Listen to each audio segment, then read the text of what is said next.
अस्सलाम वालेकुम व्यूवर्स। आज की वीडियो में हम टोयोटा करोला गाड़ी के 2ZR 1.8L इंजन का रिव्यू कर रहे हैं दोस्तों। ये इस इंजन के बारे में पार्ट 4 है। पार्ट 1, 2 और 3 जो है वो पहले से बन चुके हैं। सबसे पहला जो पार्ट है उसमें हमने इसकी क्रंक शाफ्ट वगैरह का इंस्टॉलेशन किया था। उसके बेरिंग वगैरह को आप किस तरह से इंस्टॉल कर सकते हैं और उनके बोल्ट्स का जो टार्क्यू सेटिंग होती है उसको किस तरह से इंस्टॉल करें। उसके बाद पार्ट नंबर 2 में हमने इसके रिंग और पिस्टन वगैरह जो हैं वो इंस्टॉल किए थे। उनको रखने का तरीका, कहाँ पर उनका गैप रखते हैं और किस तरह उनको इंस्टॉल करते हैं, और कनेक्टिंग रॉड बेरिंग वगैरह जो हैं उनको किस तरह से आप लगा सकते हैं, ये सब कुछ हमने पार्ट 1 और 2 और 3 में कर चुका है। और सिलेंडर हेड का जो है सिस्टम, उसको रीअसेंबली करने का सिस्टम जो है, तरीका जो है वो हमने पार्ट 3 में किया था। तो अब हम इसमें पार्ट 4 से जो है इसको स्टार्ट करेंगे। तो दोस्तों, अगर आप टोयोटा करोला गाड़ी के 1ZR या 2ZR या 3ZR इंजन के बारे में मालूमात चाहते हैं या उसको रिबिल्ड कर रहे हैं, उसका काम कर रहे हैं, तो ये वीडियो आपके लिए बहुत ज़्यादा इन्फॉर्मेटिव है। क्योंकि इसका इंजन का जो 1ZR है वो 1.6L है और जो 2ZR है वो 1.8L है और जो 3ZR है वो 2000 सीसी है, यानी कि 2.0L है। लेकिन इनके पार्ट्स जो हैं बिल्कुल एक जैसे हैं या काम करने का तरीका इनका बिल्कुल एक जैसा है। तो दोस्तों, सिलेंडर हेड को रीअसेंबल करने के बाद अब हम इसमें इसके जो बोल्ट्स हैं टार्क्यू करते हैं, उनको टाइट करते हैं। मुकम्मल जो इसका हेड है वो हमने पिछली वीडियो में रीअसेंबल किया था। तो सबसे पहले जी आप ये देख सकती हैं स्टेप 1 है। इसमें हम 49 इनका 49 NM यानी कि 49 NM इनको टाइट करेंगे। सबसे पहला ये स्टेप है। तो दोस्तों, सिलेंडर हेड के जो बोल्ट्स हैं उनको टाइट करने का तरीका यही है कि इनको सेंटर में से शुरू करते हैं। जब भी आप किसी गाड़ी का सिलेंडर हेड वगैरह या कोई भी ऐसी जो चीज़ हो जिसकी चौड़ाई लंबाई थोड़ी ज़्यादा हो तो उसको आप टाइट करें, तो उसको इस तरह टाइट करते हैं कि दरमियान में से टाइट करना शुरू करते हैं और उसके बाद आप उसको इस तरफ राइट या लेफ़्ट साइड की तरफ यानी कि जाते हैं, यानी कि क्रॉस की शक्ल उनकी बन जाती है आपस में। तो ये देखें, एक बोल्ट हम एक तरफ से टाइट करेंगे और दूसरा बोल्ट जो है उसको दूसरी तरफ से टाइट करेंगे। और इन तमाम बोल्ट्स को जिस स्टेप के हिसाब से ही टाइट करना चाहिए, यानी कि स्टेप 1 और 2 और 3 जितना भी हो उनको स्टेप वाइज करें। अगर आप एक ही बोल्ट्स को यानी कि तमाम स्टेप जो हैं वो अप्लाई कर देंगे तो इस तरह आपका जो हेड वगैरह है या आप कोई और पार्ट्स इस तरह का लगा रहे हैं तो वो क्रैक भी हो जाएगा और टेढ़ा भी हो जाएगा। उसके बाद जी सिलेंडर हेड बोल्ट जो हैं इनका यकीन कर लेना चाहिए इंस्टॉल करने से पहले कि इसके जो नीचे वाली चूड़ी की जगह होती है उसको अच्छी तरह से साफ़ कर लेना चाहिए। अगर वहाँ पर कोई भी पुराना ऑयल वगैरह या पुराना सिलिकॉन वगैरह उसमें हुआ तो फिर आपका बोल्ट जो है वो सही तरह से टाइट नहीं होगा और आपका जो नीचे से शॉर्ट ब्लॉक है वो भी क्रैक हो सकता है। तो इन तमाम बोल्ट्स को, कोई भी बोल्ट्स हो उसको आप टाइट करते हैं, अगर वो आगे से उसका सुराख बंद हो तो यकीन कर लेना चाहिए कि उसके अंदर कोई कचरा ना हो, बिल्कुल अंदर से चूड़ी उसकी साफ़ सुथरी हो। तो अब जी हमारा ये पार्ट 1 इसमें जो है स्टेप 1 यानी कि मुकम्मल हो चुका है। अब हम इसका स्टेप 2 है जो वो करते हैं। ये देखें, पहले हमने तमाम जो बोल्ट्स हैं इसके उनको 49 NM पर यानी कि 49 पर उनको टाइट किया और उसके बाद ये इसका स्टेप 2 है। तो स्टेप 2 में जी हमने इसका 90 का ज़ाविया बनाना है, यानी कि 90 डिग्री का ज़ाविया बनाना है। ये देखें कुछ इस तरह से। तो पहले हमने जो छोटा साइज़ का टार्की था वो यूज़ किया क्योंकि कम टाइट करने थे, लेकिन अब ज़ाविया बनाने में ज़ाहिर है थोड़ा सा ज़ोर लगेगा, तो इसलिए जितना बड़ा आप की जो है यूज़ करेंगे इतना आसानी से टाइट कर सकेंगे। तो ये देखें, लेकिन ज़ाविये का जो है ख़्याल रखना चाहिए, ना तो बहुत ज़्यादा फालतू हो जाए 90 डिग्री से और ना ही बहुत ज़्यादा कम हो। जो आजकल तो जो टार्कियों हैं नए जो हैं वो इस तरह के भी हैं कि उनके ऊपर ही ज़ाविये का निशान बना हुआ होता है जहाँ से आप देख कर आसानी से टाइट कर सकते हैं, लेकिन कोई ख़ास इशू नहीं है। ये देखें, आप आसानी से अंदाज़े से भी कर सकते हैं। थोड़ा सा 1-2 मिली 4 मिली इधर उधर हो जाए तो बिल्कुल उसका कोई इशू नहीं है।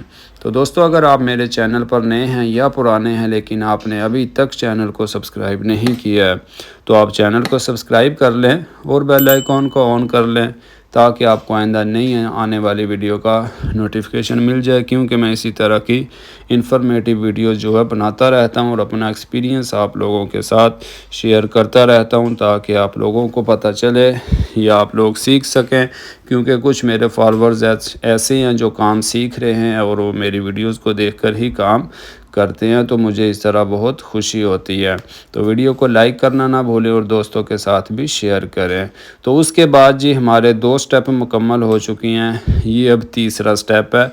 तो तीसरे स्टेप ने हमने जो है 90 का हाफ़ यानी कि 45 डिग्री का ज़ाविया बनाना है। ये देखें, ये देखें जी 45 डिग्री का ज़ाविया बनाना है। सबसे पहले हमने 49 NM पर टाइट किया और उसके बाद हमने 90 का ज़ाविया बनाया था और उसके बाद स्टेप 3 में ये देखें 45 डिग्री का ज़ाविया बनाना है।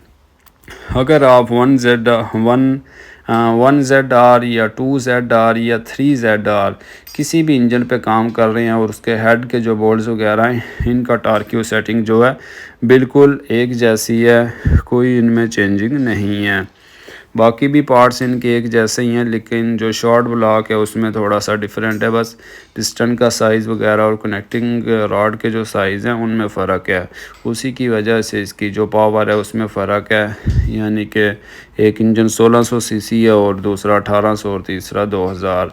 तो ये जी इस तरह से हमारे सिलेंडर हेड बोल्ट्स जो हैं वो बिल्कुल टाइट हो चुके हैं, कंप्लीट कसाई हो चुकी है। ये आप लोगों को पता है कि यहाँ पर सील लगती है, जब मैंने लगाई थी पिछली वीडियो में मैंने डिटेल से बताया हुआ है कि ये क्यों लगाई जाती है। तो अब हमने जो सिलिकॉन यहाँ से बाहर निकली है सिर्फ उस जगह से जहाँ पर टाइमिंग चैन कवर लगेगा या उसकी बाद में सिलिकॉन लगेगी, उस जगह से हमने उसको साफ़ किया है। बाकी जो बाहर वाली साइड है वहाँ से उसको साफ़ करने की ज़रूरत नहीं है। तो उसके बाद जी जब हम सिलेंडर हेड को लगा लेते हैं तो उसके बाद इसके रॉकर आर्म वगैरह आते हैं इन इंजनों में। पुराने इंजनों में बिल्कुल आपको पता होगा कि टैपेट कप आते थे, लेकिन इनमें ये रॉकर आर्म होते हैं जिनमें हाइड्रोलिक सिस्टम होता है, यानी कि ऑयल के प्रेशर के साथ ही ये अप डाउन होते हैं। तो ये जी सबसे पहले ये पार्ट है, इनके अंदर ऑयल का प्रेशर होता है। तो आप इनको भी अच्छी तरह से ऑयल लगा लें। सबसे पहले तो अच्छी तरह से क्लीन करना चाहिए और क्लीन करने के बाद अच्छी तरह से आप इनको लगाकर इंस्टॉल कर सकते हैं। तो ये जी वाल्व के ऊपर कप आता है, इस कप के ऊपर फिर बाद में रोकर आर्म जो है वो इंस्टॉल होते हैं। तो ये जो इसमें हाइड्रोलिक सिस्टम वाले आर्म हैं, रोकर आर्म है, ये नीचे वाले जो इंस्टॉल कर चुका हूँ मैं पहले, जिसके ऊपर ये वाला रोकर आर्म अभी हमने रखा है, ये जो है अगर ख़राब हो तो फिर इसी तरह की आवाज़ आती है जो टैपेट की आवाज़ होती है गाड़ियों में, जिनमें पहले टैपेट कप आते थे, अगर वो ख़राब होते थे उनकी क्लियरनेस ज़्यादा हो जाती थी तो तब वो आवाज़ आती थी। तो इनमें भी अगर ये ख़राब हो, इनका प्रेशर लीक हो तो इनमें भी इसी तरह की आवाज़ आती है। तो इनको आप दबा कर जो है ना चेक कर सकते हैं, अगर ये आसानी से इन आउट हों तो ख़राब है, और अगर सही तरह से बिल्कुल भी इन ना हो, इनके अंदर ऑयल का प्रेशर सही हो तो फिर ये सही होते हैं। तो वो जी हमारे सब इंस्टॉल हो चुके हैं। ये इसकी केम शाफ्टें हैं, बिल्कुल दोनों इकट्ठी ही हैं, हमने अलग-अलग इनको नहीं किया है। इसी तरह से कंडीशन इनकी ओके है, बिल्कुल खोल के बैरिंग जो है मैंने वो देख लिया। और इसमें VVT फ़िल्टर होता है, इसका जो मेन कप होता है जो VVTi गियर के साथ बिल्कुल लगा हुआ है, उसके 10 नंबर के बोल्ट्स आप रिमूव करें तो उनके अंदर VVTi का फ़िल्टर होता है, जो कि मैंने क्लीन करके उसको दोबारा से इंस्टॉल कर दिया है। तो उसके बाद जी दोस्तों, जब भी आप कोई ऐसा पार्ट्स लगाएं जिस पर सिलिकॉन अप्लाई करना हो तो उसको अच्छी तरह से साफ़ करना चाहिए। सबसे पहले तो उसका पुराना सिलिकॉन वगैरह ऑयल वगैरह जो है वो सही तरह से रिमूव होना चाहिए। तो उसको रिमूव करने के बाद भी जब आप उसको इंस्टॉल करने लगें उस टाइम भी अच्छी तरह से साफ़ कर लें। साफ़ करना यही नहीं कि बस वो साफ़ हो, यानी कि खुश्क भी होना चाहिए। अगर वहाँ पर कोई भी ऑयल वगैरह लगा हुआ हो तो सिलिकॉन जो है वो सही तरह से पकड़ नहीं करेगी या सही तरह से खुश्क नहीं होगी, तो ऑयल जो है आपका दोबारा से लीक होगा वहाँ से। तो ये जी हम सिलिकॉन इंस्टॉल कर चुके हैं। सिलिकॉन आप कम से कम 3 मिली या 4 मिली तक जो है ज़रूर लगाएं। और ये देखें इस तरह से यहाँ पर आप सील भी लगा लें, क्योंकि जहाँ पर भी जोड़ आते हैं वहीं से ज़्यादातर इंजन का ऑयल जो है लीक होता है। तो इसलिए वहाँ पर सिलिकॉन लगाते वक्त ज़्यादा एहतियात करें या थोड़ी सी ज़्यादा लगा लें।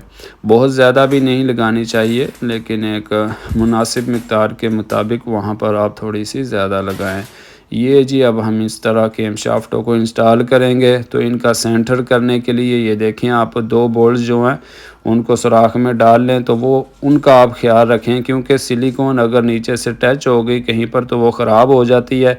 तो बोल्ट जो हैं ये थोड़े से लंबे हैं, तो वो अपनी पोजीशन जो है जल्दी पकड़ लेते हैं।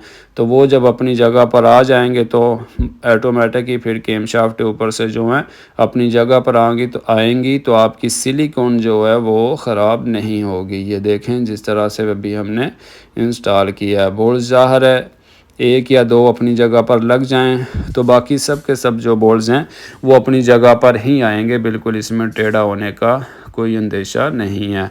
उसके बाद नीचे लॉक भी होते हैं इसमें जो इसका सेंटर करते हैं, लेकिन उनका साइज़ जो है थोड़ा छोटा होता है। तो वो बिल्कुल जब आप इस तरह इसको नीचे बिठा देते हैं तो वो अपनी जगह पर फिक्स हो जाते हैं। तो जी टाइट करते वक्त जी सेम उसी तरह बिल्कुल एक तरफ से ही टाइट नहीं करना है। इसको ख्याल रखना चाहिए कि जब भी आप टाइट करें तो ख्याल रखें कि कैमशाफ्टें जो हैं वो कहीं पर फंस तो नहीं रही हैं, सही टाइट हो रही हैं, या एक साइड जो है वो ज़्यादा बैठ गया और दूसरी साइड से लॉक वगैरह जो है वो फंस चुका हो तो आप टाइट करते रहें। इस तरह कोई चीज़ जो है वो टूट जाएगी। तो एक तरफ से टाइट करें दूसरी तरफ से, और उसके बाद उसको घुमा कर देख लें कि बिल्कुल सही हैं, कैमशाफ्टें अपनी जगह पर ओके हैं। ये मैं इसको ऑयल अब इसलिए लगा रहा हूँ बाद में कि पहले लगाता तो ख़तरा था कि कहीं जो जहाँ पर सिलिकॉन लगानी है उस जगह पर ना गिर जाए कोई ख़तरा, तो वहाँ पर फिर सिलिकॉन ने पकड़ नहीं करनी थी।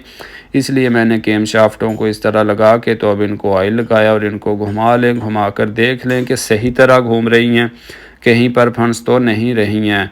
तो इस तरह कैमशाफ्टों को घुमाते वक्त कुछ दोस्त जब मुझे देखते हैं तो वो कहते हैं जी वाल्व जो है पिस्टन के साथ टच नहीं करते हैं आप जब भी इस तरह घुमाते हैं। तो दोस्तों जब भी आप किसी इंजन का काम कर रहे हों तो जब आप इसके सिलेंडर हेड को लगाते हैं, मैंने जब सिलेंडर हेड इसका इंस्टॉल किया था तब भी आपको बताया था पिछली वीडियो में, उस टाइम हम इसके जो पिस्टन होते हैं उनको टॉप पर नहीं छोड़ते हैं, पिस्टनों की जो पोजीशन है उनको नीचे कर लेते हैं, या आप थोड़ा सा नीचे कर लें या आप उनको बिल्कुल हाफ पे कर लें। लेकिन मकसद यही है कि कोई भी पिस्टन जो है वो टॉप पर नहीं होना चाहिए।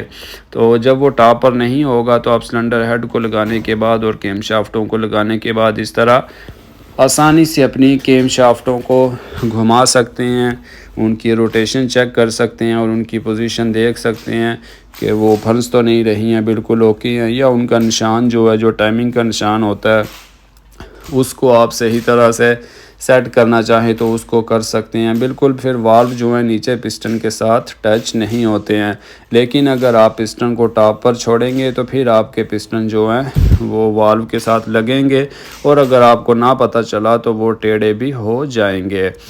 तो जी इसीलिए अब हमने इसके कैमशाफ्टों को अच्छी तरह घुमा लिया है, सेट कर लिया है कि बिल्कुल ओके हैं। तो इनके बोल्ट्स को भी हम टार्क्यू की मदद से अब टाइट करते हैं। अगर आप इंजन के तमाम टार्क्यू बोल्ट्स जो हैं तमाम का टार्क्यू सेटिंग वगैरह जानना चाहते हैं तो इंजन की रिपेयर मैनुअल वीडियो जो है उसका लिंक आपको डिस्क्रिप्शन में मिल जाएगा, पहले से मौजूद है, वीडियोस बनी हुई हैं वो आप देख सकते हैं। तो ये जी इसके जो 12 नंबर बोल्ट्स हैं इनको हम 27 NM पर टाइट करेंगे 27 NM पर। ये देखें सब के सब जी जो 12 नंबर बोल्ट्स हैं, जो 10 नंबर बोल्ट्स हैं उनको तो मैं पहले टाइट कर चुका हूँ तो वो बिल्कुल ओके हैं हमारे। तो जो 12 नंबर के बोल्ट्स हैं अगर आप कैमशाफ्टों को अलग-अलग नहीं खोलना चाहते या लगाना चाहते तो सिर्फ 12 नंबर के जो बोल्ट्स हैं उनको आप रिमूव करें। तो उनको रिमूव करने से आप दोनों कैमशाफ्टों को इकट्ठा ही रिमूव कर सकते हैं। लेकिन कैमशाफ्टों को अलग-अलग खोलने की ज़रूरत दोस्तों उस टाइम पड़ती है अगर आप कुछ इस तरह का काम कर रहे हैं। तो आपके लिए ये बात बहुत इन्फॉर्मेटिव होगी कि अगर आपको VVTi गियर वगैरह जो हैं वो तब्दील करने हों और इंजन का आप टाइमिंग चैन कवर खोले बगैर ही उसके VVTi जो गियर हैं उनको तब्दील कर सकते हैं। तो उस टाइम आप इसकी केम शाफ्टों को अलग-अलग रिमूव करके फिर इनकी केम शाफ्टों को निकाल सकते हैं और इनके VVTi गियर को तब्दील कर सकते हैं। तो ये जी हमारी केम शाफ्ट जो हैं इस टाइम इंस्टॉल हो चुकी हैं। ये देखें बिल्कुल ओके, इनकी रोटेशन है, सही घूम रही हैं। सिलिकॉन ये देखें बिल्कुल इस तरह बाहर आनी चाहिए। तो ये वाली जो जगह है यहाँ से हम इसको साफ़ कर देते हैं, क्योंकि यहाँ पर अभी बाद में हमने न्यू सिलिकॉन लगानी है, तो इसीलिए अगर ये खुश्क हो जाएगी तो बाद वाली सिलिकॉन यहाँ पर सही तरह से नहीं लगेगी। ये देखें जी, ये हमारी जगह साफ़ हो चुकी है। और जो साइडों वाली होती है वो बिल्कुल इसी तरह रहने देनी है, उसको आपने बिल्कुल टच नहीं करना है। ऊपर से देख लें जी, ये देखें पोजीशन अब केम शाफ्टों की, क्योंकि अब हमने देख ली हैं बिल्कुल ओके घूम रही हैं। तो अब इसके जो निशान होते हैं टाइमिंग के उनको जो है सेट कर लें। तो उसके बाद ऊपर वाली केम शाफ्टों को सेट करने के बाद फिर हम जो नीचे क्रंक शाफ्ट हमने जो पिस्टन वगैरह जो हैं वो हाफ पर किए हुए हैं, फिर हम उनको दोबारा से जो है टॉप पर कर लेंगे। यानी कि पिस्टन नंबर 1 और नंबर 4 को हमने टॉप पे करना है, क्योंकि उसी तरह इनकी टाइमिंग जो है सेट होती है। तो ये देखें नीचे वाले क्रंक शाफ्ट को यानी कि सेट करने से पहले ऊपर वाली केम शाफ्टों को आप रख लें जहाँ पर भी आपने रखना हो, जहाँ पर उनकी पोजीशन सही हो। तो उसके बाद ये देखें आप क्रंक शाफ्ट को जो है घुमा के, तो अब हमने उसको टॉप पोजीशन पर कर दिया है। तो अब इसके बाद अगर आप इसकी केम शाफ्टों को घुमाएंगे तो फिर जी वो उसके जो वाल्व हैं वो पिस्टन के साथ टच होंगे और वो टेढ़े भी होंगे अगर आप ज़्यादा ज़ोर लगाएंगे तो। अब हमारी केम शाफ्टों की पोजीशन भी ओके है ऊपर से, और नीचे से क्रंक शाफ्ट भी हमने पिस्टन नंबर 1 और नंबर 4 जो है उसको टॉप पे कर दिया है। और उसके बाद हम इसकी अब टाइमिंग चैन जो है उसको इंस्टॉल करते हैं। ये देखें तो जो इसका ऑयल पंप है वो तो हमने इसका पार्ट नंबर मे बी 2 था उसमें इंस्टॉल कर चुके हैं पहले से। उसकी टाइमिंग चैन वगैरह जो है वो हमने मुकम्मल कर दी थी, यानी कि नीचे वाला जो हिस्सा था उसको हमने मुकम्मल कर दिया था। अब ये इसका जो है हम ऊपर वाली जो केम शाफ्टों की चैन है उसको इंस्टॉल कर रहे हैं। तो ये इसकी जी नीचे वाली गरारी है, निशान इसके ऊपर बने हुए होते हैं। ये देखें वहाँ पर नुक्ते का निशान होता है जहाँ पर आपने टाइमिंग चैन का जो निशान है उसको रखना होता है। तो ये देखें जी कुछ इस तरह से। और दोस्तों इसी इंजनों में ये जो ऊपर वाली अब ये गरारी है, इसके नीचे इसके जो ऑयल पंप होता है उसकी गरारी होती है, और उसके नीचे इसके क्रंक शाफ्ट सेंसर की गरारी होती है। उसको भी सही तरह से लगाना चाहिए। बाज़ का तो उसको जो दोस्त हैं कुछ वो उल्टा लगा देते हैं, तो फिर आपकी गाड़ी में टाइमिंग का मसला आ जाता है। बाद में गाड़ी स्टार्ट तो हो जाती है लेकिन गाड़ी की पावर वो नहीं रहती है, और चेक इंजन लाइट भी ऑन हो जाती है, और गाड़ी कभी जल्दी स्टार्ट हो जाती है और कभी उसकी स्टार्टिंग भी लॉन्ग होती है। तो उसके ऊपर जी F लिखा हुआ है, जिस साइड पे F लिखा हुआ है उस साइड को हमने फ्रंट पे रखना है, यानी कि वो F जो है सामने लिखा हुआ नज़र आना चाहिए। तो ये जी टाइमिंग चैन को इस तरह लगाने के बाद ये हमने इसका स्लीपर लगा दिया एक लेफ़्ट साइड वाला। इसमें जी 12 नंबर के 2 बोल्ट्स हैं, तो उनको आप अच्छी तरह से टाइट कर लें। और उसके बाद जी ये इसका राइट साइड वाला स्लीपर है, इसका यहाँ पर ये नीचे पिन होती है, बस इसने पिन के ऊपर ही इंस्टॉल होना होता है, और इसको कोई बोल्ट्स नहीं है, बिल्कुल इसी तरह इसने रहना है। सिर्फ जब टाइमिंग चैन कवर इसके ऊपर इंस्टॉल होगा तो वो ही बाद में इसको पकड़ेगा, बाकी ये बिल्कुल इसी तरह है। या जब इसका टाइमिंग चैन टेंशनर लगेगा साइड से तो वो इसको फोर्स करेगा, लेकिन ये अपनी जगह से बाहर नहीं निकलता है, क्योंकि टाइमिंग चैन की जो जगह है अंदर की तरफ वहाँ पर भी इसमें साइडों पर दंदे बने हुए हैं, तो वहाँ पर से ही ये टाइमिंग चैन के साथ जो है लगा रहता है। तो ये जी उसके बाद इसका ऊपर वाला स्लीपर है जो कि इन इंजनों में बहुत ज़्यादा ख़राब होता है। सबसे पहले इन इंजनों में टाइमिंग चैन टेंशनर ख़राब होता है, तो उसके ख़राब होने के बाद ये वाला जो स्लीपर है इसमें ऊपर वाला सबसे ज़्यादा ये जो है ख़राब होता है। तो जब भी आपकी गाड़ी में कोई आवाज़ आए 2000 RPM पे इस तरह की, तो इन इंजनों में चैन टेंशनर ख़राब होता है। तो जब भी आप उसको तब्दील करें तो वाल्व कवर रिमूव करने के बाद ये वाला जो स्लीपर है इसमें ऊपर की तरफ डैम्पर इसको भी चेक कर लें। अगर ये भी ख़राब हो, जब इसका टेंशनर ख़राब हो जाए तो उसके बाद ये भी ख़राब हो जाता है, इसको भी आप तब्दील कर लें तो बेहतर है। तो ये जी आप देख लें, अब टाइमिंग के निशान हमारे बिल्कुल ओके हो चुके हैं। केम शाफ्टों की पोजीशन देख लें आप, ये इस तरह से होनी चाहिए। जब केम शाफ्टों की पोजीशन सही होगी, ये पिस्टन नंबर 4 है और पहले वाला पिस्टन नंबर 1 था, यानी कि 1 था। तो केम शाफ्टों की पोजीशन सही होगी तो निशान जो हैं वो भी आपके बिल्कुल ओके ही आएंगे। तो ये देखें जी, टाइमिंग चैन नीचे की तरफ जाते हुए और ये वाला निशान है, और पीछे आप गरारी के ऊपर भी एफ़ जो है देख रहे हैं, और ये इसकी ऑयल पंप की पीछे से टाइमिंग है, उनके निशान भी ये देख सकते हैं आप। ये जी हमारी टाइमिंग चैन जो है या टाइमिंग मार्क्स जो हैं इस तरह से बिल्कुल ओके हो चुकी हैं। तो ये जी इस साइड से यहाँ पर दोस्तों अब इसमें हम और रिंग लगाएंगे, 2 ऊपर की तरफ आएंगी और एक यहाँ पर नीचे की तरफ आएगी। तो आज की वीडियो में दोस्तों यहाँ तक ही था, क्योंकि मुकम्मल जो है काम करने से वीडियो बहुत ज़्यादा लंबी हो जाएगी। उम्मीद करता हूँ वीडियो आपको पसंद आई होगी। वीडियो को लाइक करना ना भूलें, कमेंट्स में अपनी राय का इजहार ज़रूर करें। अगर आप कुछ पूछना चाहते हैं तो पूछ सकते हैं, किसी बात की समझ नहीं आई है तो मिलते हैं अगली वीडियो में। उम्मीद करता हूँ आपको अगली वीडियो का इंतज़ार रहेगा। तब तक के लिए अल्लाह हाफिज़।